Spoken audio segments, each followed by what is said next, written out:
It's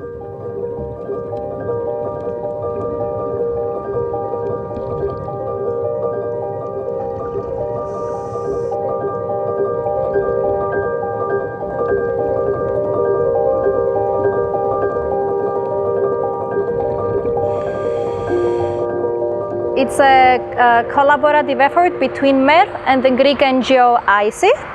MER is specializing in the marine environment, including fisheries and aquaculture, and our main aim is to support science-based management in the marine ecosystems.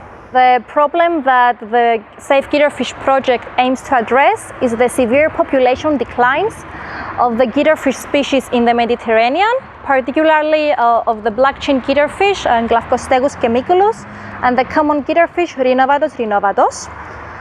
These two species have experienced more than 80% reduction in their populations during the last 50 years. The key mission of the project is to actively engage both commercial and recreational fishers in the conservation of the endangered guitarfish.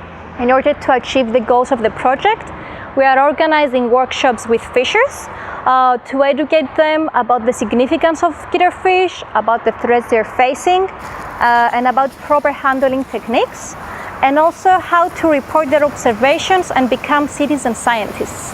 The support provided by the Cyprus Environmental Foundation is vital for the successful execution of the SAFE-Guitarfish project.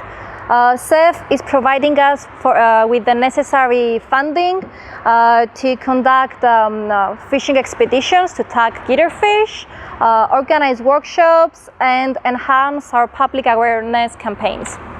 Our plans for the future are to use the vital information that we will obtain through the project in order to inform science-based management and improve the conservation of guitarfish in Cyprus and in the wider Mediterranean region.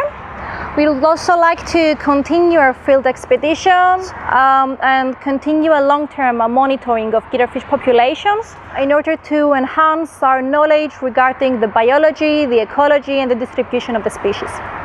In addition, we would like to use the networks we have created through this project to gain more information about other elasmobranch species and promote their conservation.